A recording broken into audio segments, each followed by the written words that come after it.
তো গাইস আসসালামু আলাইকুম, কেমন আছেন সবাই? তো আশা করি সবাই অনেক বেশি ভালো আছেন। তো আমি হচ্ছে আজকে মূলত একটা ট্রেডিং সাইট নিয়ে ভিডিওটা করা, বিকজ বর্তমানে ট্রেডিংটা কি আসলে জুয়া নাকি এটা বিজনেস, এই কোশ্চেনটা আসলে কমন হয়ে গেছে। প্রচুর রিকোয়ারমেন্ট আসতেছে যে ভাইয়া ট্রেডিং সাইট এটা কি জুয়া নাকি এটা কি হারাম নাকি এটা কি হালাল। সো তাই হচ্ছে মূলত ভিডিওটা করা, যেহেতু আমি একজন নিজেও ট্রেডার, তো এইসব কথা আসলে একটু একটু নিজের গায়ে লাগে। সো আমি এই ভিডিওর মাধ্যমে হচ্ছে আপনাদের এই কোশ্চেনের অ্যান্সারটা দেব। তো গ্রামের রাস্তা ভিডিও শ্যুট করতে করতে আপনাদের হচ্ছে কোশ্চেন অ্যান্সারটা দিচ্ছি আমি। ভাই একটা কথা, যদি আমি কোনো বিষয় নিয়ে বিজনেস করি, কোনো টপিক নিয়ে বিজনেস করি বা কোনো প্রোডাক্ট নিয়ে বিজনেস করি, ওইটা মানুষে ভাবে যে আসলে এটা ব্যবসা। যেমন হচ্ছে আমি যদি একটা দোকান দিই, ওখানে আমি হচ্ছে কোনো মাল সাবানা, কোনো মালামাল বা কোনো প্রোডাক্ট হচ্ছে সেল করতেছি, ওটাকে তারা ভাবতেছে বিজনেস, ওইটা ভাবতেছে ওইটা হালাল। কিন্তু যদি আমি এখানে ট্রেডিং করি, তাহলে এটা কিছু কিছু মানুষ আছে যেগুলা ভাবে হচ্ছে আসলে এগুলা হারাম, এখানে বসে থেকে কাজ করতে কীভাবে কি আসলে এটা হারাম ভাবে। বাট এখানে আসলে তো বোঝে না যে এখানে প্রচুর পরিমাণে অ্যানালাইসিস করতে হয়, প্রচুর পরিমাণে রিস্ক নিতে হয়, প্রচুর স্টাডির দরকার আছে। তো এটা কীভাবে আসলে হারাম হয় আমি বুঝি না। বিজনেস যদি করার মুড থাকে, বিজনেস করার যদি আপনার এডুকেশন থাকে, তাহলে আপনি যে কোনো প্রোডাক্ট নিয়ে বিজনেস করতে পারেন। আমরা যে বাইনারি ট্রেডিং করি, ফরেক্স ট্রেডিং, বাইনারি ট্রেডিং, এগুলো হচ্ছে আমাদের প্রচুর পরিমাণ রিস্ক থাকে, এখানে প্রচুর পরিমাণ রিস্ক থাকে, প্রচুর পরিমাণ আপনার মানি ম্যানেজমেন্ট করতে হয়, ইমোশনাল ম্যানেজমেন্ট করতে হয়। সো এটাও সোজা কথা না, এক কথায় বলতে গেলে প্রচুর রিস্ক, প্রচুর হার্ড। তাই হচ্ছে মানুষে দেখে আসলে বসে বসে ওরা সুন্দরভাবে কাজ করতেছে, কিন্তু আসলে এটা শুধু বসে থাকা না, এখানে প্রচুর পরিমাণ রিস্ক থাকে, প্রচুর কষ্ট করতে হয় ভাই, অনেক হার্ড পরিশ্রম করতে হয়।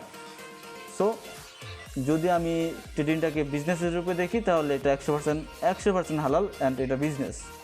সো আশা করি অ্যান্সারটা পেয়ে গেছেন। তো আমি আর এলাকার একটা ছোটো ভাই হচ্ছে আজকে এটিএম পুটে যাচ্ছি, কারণ গতকাল বাইন্যান্স থেকে হচ্ছে আমি কিছু ডলার উইথড্র করছি, যেটা আমার ব্যাঙ্ক অ্যাকাউন্টে ট্রান্সফার করছে। সো ওই ট্রান্সফার করা টাকাগুলো আজকে উইথড্র করব এটিএম থেকে, যার কারণে আসলে যাওয়া। তো ভাবলাম যে যাচ্ছি, তো একটা ওই কমন কোশ্চেনের অ্যান্সারটা দেই। সো আশা করি সবাই অ্যান্সারটা পেয়ে গেছেন যে ট্রেডিং সাইট এটা কি বিজনেস নাকি জুয়া, হারাম নাকি হারাম। তো আসলে কথা বলতে বলতে চলে আসছি আমরা হচ্ছে এটিএম বুটে আসলাম। এটিএম বুট অনেকটা দূরে সেটাও না, আমাদের কাছে একটা বাজার আছে, সেই বাজারে আসলে আমরা থাকি হচ্ছে ভিলেজে, মানে আমি ভিলেজে থাকি। তো শহরের মধ্যে তো আর একটু দূরে দূরে বা একটু দূরে দূরে এটিএম বুট নাই। এটিএম বুটে যাইতে হলে আমাদের হচ্ছে বেশ কিছু দূর রানিং করতে হয় বা একটু টাইম লাগে। সো এটিএম বুট আমি ইসলামী ব্যাংকে ট্রান্সফার করছি টাকাটা। তো ইসলাম ব্যাংকে এটিএম বুটে চলে আসলাম। তো আমি আমার ওয়ালেট থেকে ভিসা কার্ড আছে, যেটা আমার এটিএম কার্ড যাকে বলে, ওই ভিসা কার্ডটা বের করে আমি এটিএম বুটে পেস করলাম।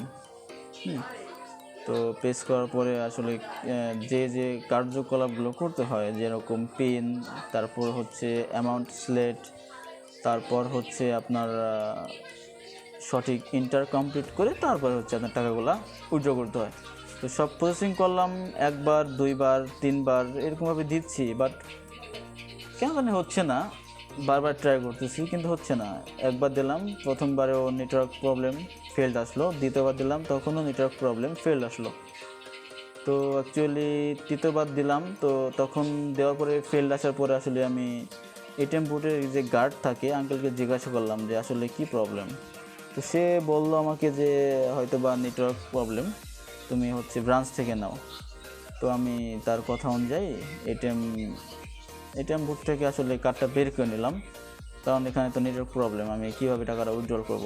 এটিএম বুথ থেকে কার্ডটা উইথড্র করে কার্ডটা নিয়ে আমার ওয়ালেটে আমি সেটা রেখে দিয়ে হচ্ছে আমি মেন ব্রাঞ্চে যাব, কারণ মেন ব্রাঞ্চ আসলে বেশি দূর তেমন না, এটিএম বুথ থেকে একটু দূরে মেন ব্রাঞ্চ। তো এটিএম বুথ থেকে আমি কার্ডগুলো সংগ্রহ করে ওইখান থেকে বের হয়ে তারপর হচ্ছে আমি ইসলামী ব্যাংক যে ব্রাঞ্চ আছে, শাখা আছে, ওইখানে যাব। ওইখানে গিয়ে তারপর আমার যে টাকাগুলো আছে ওগুলো উইথড্র করব। তো আমি যাচ্ছি আসলে ইসলামী ব্যাংক শাখা, এজেন্ট শাখা বা ব্রাঞ্চ বলতে পারি আমরা, বা শাখায় গিয়ে। তো ইসলাম ব্যাংক এই শাখায় গিয়ে আমার যে কার্যকলাপগুলো আছে, এখানে আমাকে একটা ভাউচার লিখতে হবে। টাকা উইথড্র করার জন্য যে ভাউচারটা প্রয়োজন হয়, ওই ভাউচারটা আমি অ্যামাউন্ট, আমার অ্যাকাউন্টের নাম্বার, আমার হচ্ছে টাকা, ওইগুলো সবগুলো আমি করতেছি।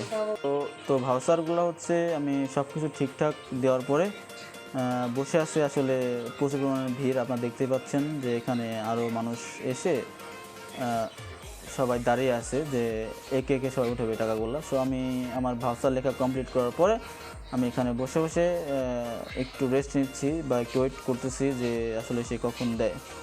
দেন কিছুক্ষণ পরে আমাকে ডাকলো যে ভাই টাকা নিয়ে যান। তারপরে হচ্ছে আমি ক্যাশ কাউন্টারে গেলাম, যাওয়ার পরে টাকাগুলো উইথড্র করলাম। অবশ্য এটিএম কার্ড দিয়ে, আসলে ভিসা কার্ড দিয়ে এত টাকা উইথড্র করা যেত না।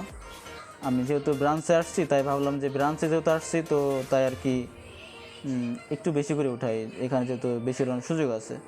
তো সেই ক্ষেত্রে আমি ইসলামী ব্যাংক এই ব্রাঞ্চ থেকে 2 লক্ষ সামথিং, মানে 2,96,000 টাকার মতো উইথড্র করলাম। উইথড্র করার পরে তো এখন টাকাগুলো অবশ্যই দেখে নেওয়ার প্রয়োজন আছে। আমি আর আমার সেই ছোটো ভাই হচ্ছে টাকাগুলো উইথড্র করার পরে চেক দিলাম, চেক দিয়ে গুনে কমপ্লিট করে দেন হচ্ছে ব্যাংক থেকে বের হলাম। তো ব্যাংকের কাজ আমার শেষ। তো এখন গাড়িতে মানে বাইকে উঠবো, উঠে আমি বাড়ি যাওয়ার উদ্দেশ্যে রওনা দেব। বাইরে প্রচুর পরিমাণে ধুলাবালি, এত ধুলাবালি যে আমি ব্যাংকে গেছি হয়তো বা 30 মিনিট লাগছে, ব্যাংকে ছিলাম 20 থেকে 30 মিনিট লাগছে। এর ভিতরে বাইরে যে পরিমাণে ধুলা, বাইক ঠাইক সব মাখাই গেছে, বাইক ঠাইক সবগুলা নষ্ট হয়ে গেছে। মনে হচ্ছে যে মনে হয় আমি বাইকটা আরও 3 দিন আগে রাখছি, এরকম ধুলা, এত পরিমাণ ধুলা। তো আমি আসলে বাইকটা উঠে তো এখন আর কি বাসায় চলে যাব।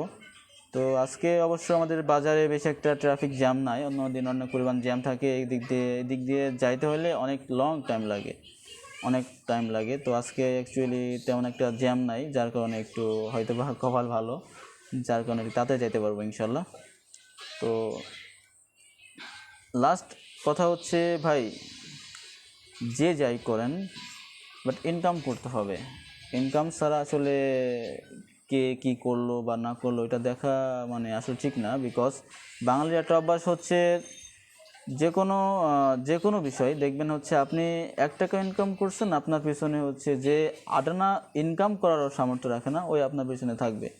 এটা আসলে 100% রাইট যে সারাটা দিন ঘুরবে ফিরবে, কোনো রকম কোনো করবে না, সারাদিন ঘুরবে ফিরবে, কোনো রকম কোনো কাজ নাই, কোনো ইনকাম সোর্স নাই। ওর কাজ হচ্ছে মানুষে কী করতেছে, মানুষে কে ইনকাম করতেছে, কে একটু ভালো হচ্ছে, ওর পিছনে লাগা। এটা হচ্ছে বিনা বেতনের চাকরি যাকে বলে।